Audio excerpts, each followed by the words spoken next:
Hello everybody, Zackster99 here. Today I'm going to show you how to make some of the best tasting homemade fries that you can possibly make. And here, what I have here is some perfectly cut French fries. I have a special device to do this. And obviously I have some russet potatoes. These are Idaho russet potatoes.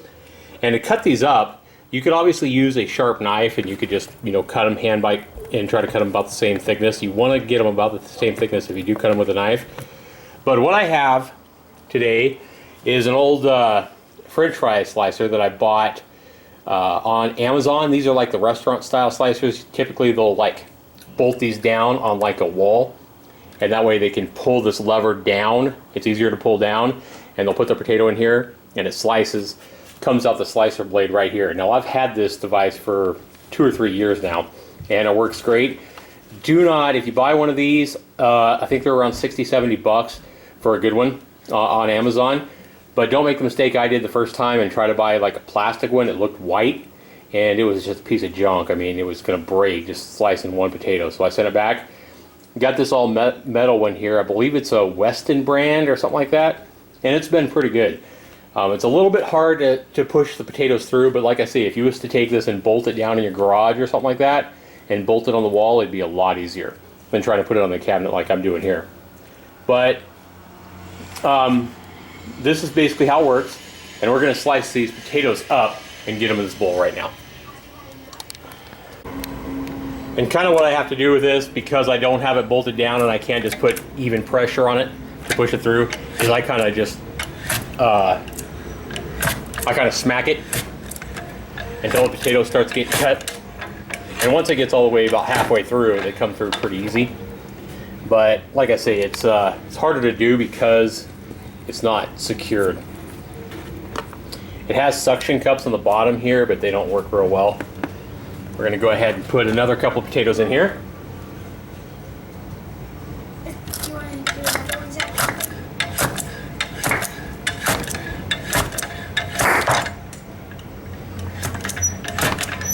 Heard a loud pop, but I think that was the suction cup coming undone from the cabinet.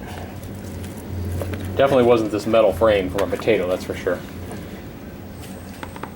And we'll do one more. Go ahead and turn this bowl around, buddy, so that you get the low side towards the potato. There you go. Okay, hold that there. Got one more potato.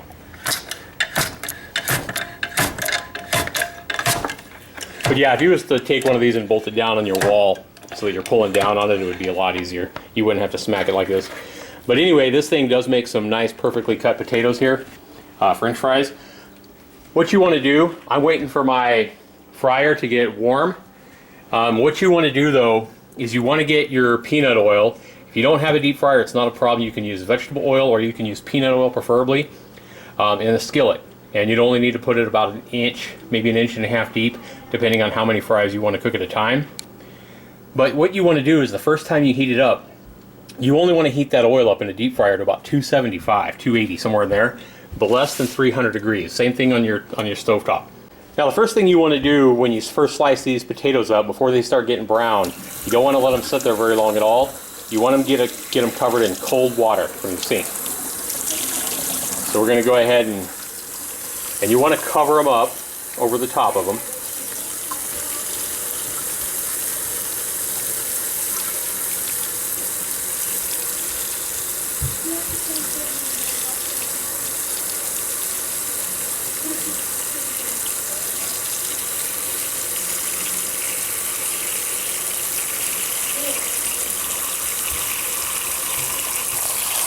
Okay, once you get water high enough to where it's going to coat the top of your fries, you want to place these in the fridge. You want to put them in the fridge for at least 20 to 30 minutes. You want to get them nice and cold, and you want them covered in water while you put them in the fridge. So let's go ahead and do that now. Alright guys, you see how I got the French fries in my fridge in the bowl with water on top. You want to go ahead and close your refrigerator now and leave those in there for at least 20 to 30 minutes. And again, you want to get your oil to about 275, 280 degrees. This is what you're going to call the blanching process. Now I know it takes some patience here. It's going to take you about an hour of total time to cook these fries before they're done. But if you try to cook raw potatoes in hot grease, what you're going to wind up with is you're going to wind up with soggy tasting fries. By doing them this way, what's going to happen is you're going to cool your fries. You're going to blanch them first at a lower temperature, about 275, and you're going to cook them for about 3 minutes at that temperature. And what that's going to do is that's going to cook the interior, the inside of the fries, okay? And then you're going to take them out, you're going to drain them on paper towels, and then you're going to put them back in the refrigerator without water and let them cool off, chill for another half hour, and then you're going to go ahead and put them in at max temperature, about 350 on the oil, get the oil to about 350 degrees, and you're going to only do that for about 2.5 minutes on the final stage. And what that's going to do is that's going to crisp the outside. So you've already cooked the inside of your fries the first time with the blanching process. You're going to chill them out, and then you're going to cook them again at a higher temperature for just a couple of minutes, maybe 2.5 minutes. That's going to cook the outside of the fries really crispy, and then you're going to have the perfect homemade fry. And then you're going to want to salt and season them to your taste. Also, guys, if you do have a French fry cutter like this, I can't recommend this enough. You want to go ahead and clean this thing right now, right after you cut your potatoes, because if you let this stuff get hard and dry, these starchy potatoes, they are going to be a lot harder to get off your French fry cutter, and you don't want those turning black and gross and stuff. So go ahead and clean your French fry blades, take off your blade as I'm doing here, and be sure you rinse it off, and you may have to use like a little knife or something like that to get some of it out. But this is going to make it a lot easier to clean your cutter. Alright. Once you take them out of the fridge, you want to just go ahead and drain all the water out of your fries.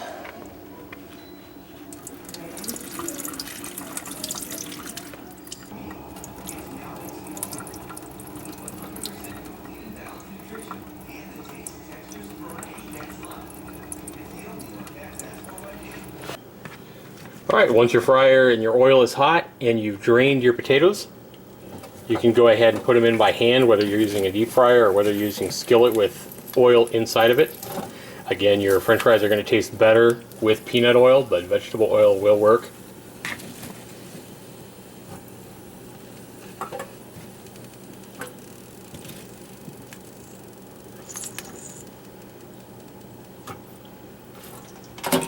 Give it a shake and set them down in there. Make sure they're covered completely with oil.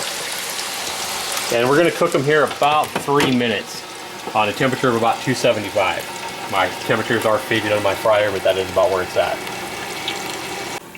Alright, once you've cooked your fries for about 2.5 to 3 minutes at your lower temperature, which I call blanching them, you want to go ahead and raise them up and let them drain from the oil. This process is a little trickier if you're doing it in a skillet,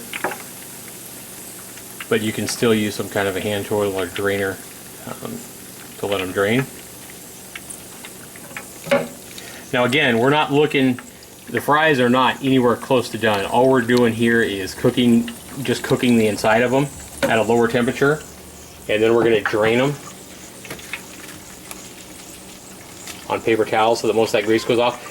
And also at this point here, you do not want to be putting salt or pepper or seasoning or anything like that on your fries because they're going to go back in the fryer here in about a half hour to an hour as soon as you drain them again. So I'm going to go ahead and cook up my other batch of fries.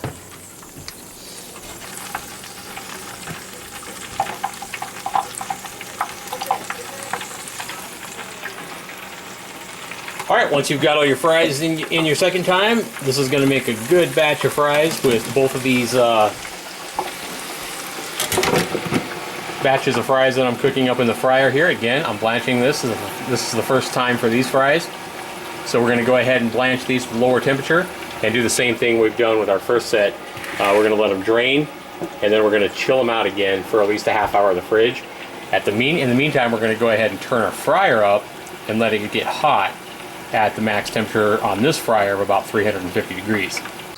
Alright guys, after we moved all of our fries from the blanching process, we've got them all draining here, and they're in the refrigerator to chill out for at least 30 minutes, preferably an hour.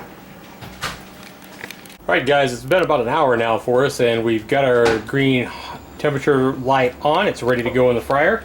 So it's time to go ahead and do a final cook on our fries, which have been sitting here chilling since we've blanched them earlier.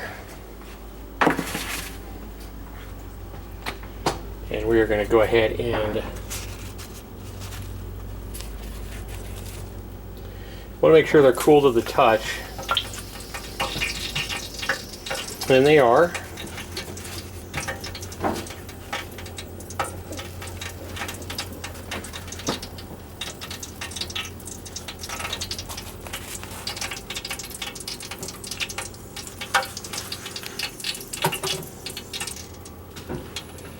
Alright guys, this is going to be the final cook on these fries. Go ahead and level them out here and slide them into the hot oil.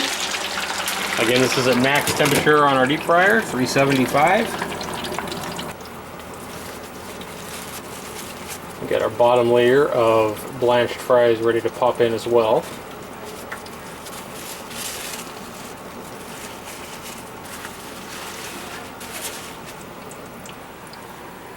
Smoke coming up. Looks good. Go ahead and give those a couple of minutes here to crisp up on the outside. Alright guys, I'm just going to go ahead and stick my fries as soon as they come out in this skillet lined with paper towels. That'll help me toss them around a little bit and salt them without making a mess as well. You could certainly use anything you wanted to, a cookie sheet, whatever you want. But you want something to drain the grease.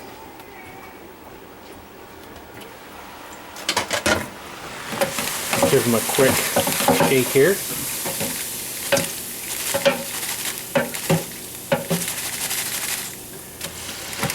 It's kind of what they teach you to do when you work in the fast food business too. I remember working at a fast food place when I was younger. Kind of had to give the fries a shake before they were, about when they were halfway done or so. Cook them a little more. Alright guys, we got these fries just about done I think. When we pull them up, we can see they're starting to crisp up on the outside just a little bit. And starting to look like some of the best fries you can get at some of those mom and pop cafes. These definitely beat the McDonald's and Burger King fries and stuff like that. Because they're a lot fresher than anything you could buy in the frozen bag as well.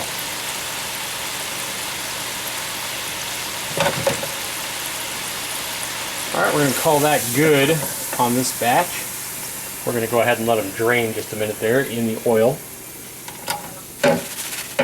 Give them another shake, help them drain off. Now the one thing you want to do is you want to get these things salted and seasoned to your taste while they're hot.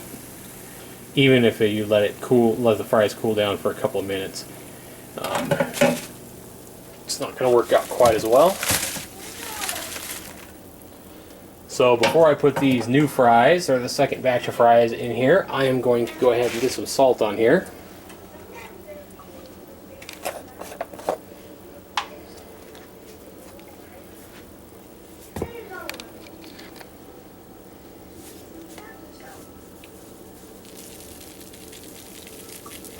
Give them a generous dash of salt. Remember, these have not been salted in the factory or anything like that, so they're going to require a little bit more than you might think.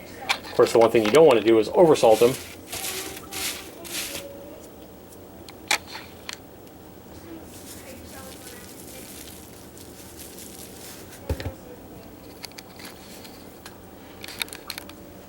Alright, those look pretty good. Now I'm going to go ahead and put some organic seasoning salt on these as well. You guys have seen me use this before. If you've watched any of my previous videos, I'm sure you've seen me use it, like in my dressing and a number of other things. They're good in eggs as well. And this I get it from my local Costco.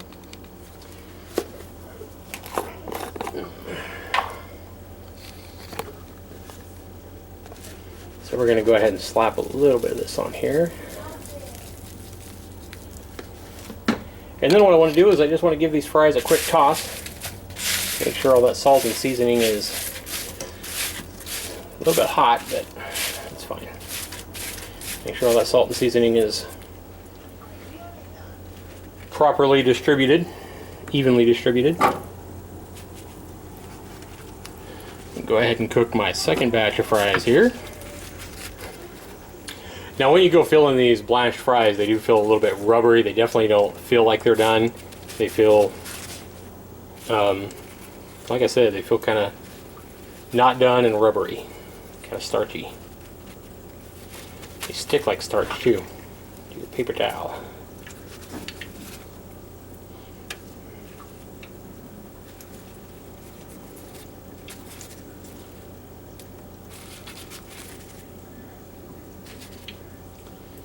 Alright, let's get them all. Go ahead and even them up in the basket again. Drop them in.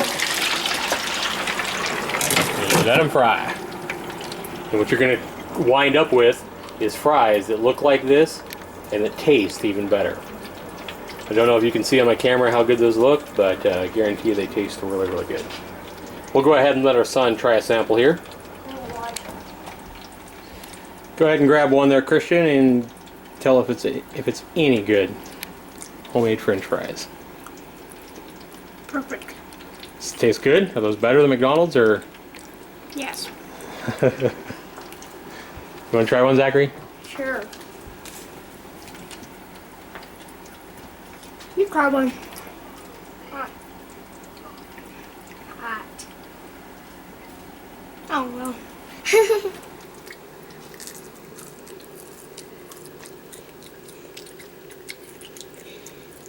Oh, these are way better than McDonald's. They're better, huh? Yeah. Going to town on them. So that's how you make your homemade French fries, fresh, right out of the fryer. And the trick, like I say, is being patient and going ahead and blanch them at a lower temperature, and then let them chill out for at least a half hour in the fridge. Get your oil hot again, and then, or hotter rather, about 350, 375, and then cook them again. Thanks for watching. Hopefully this has helped somebody out make better fries at home. If this has helped you, be sure you leave me a comment. Be sure you give me a thumbs up as well. Also, if you want future videos on all kinds of stuff that I do, everything from video gaming to raising my pets, be sure you go ahead and hit the subscribe button if you already haven't. That way you get an alert every time I put out a new video. I want to go ahead and thank you for watching. This has been Zaxter99. Have a good day, have a good night, wherever you are in your world. Take care, everybody.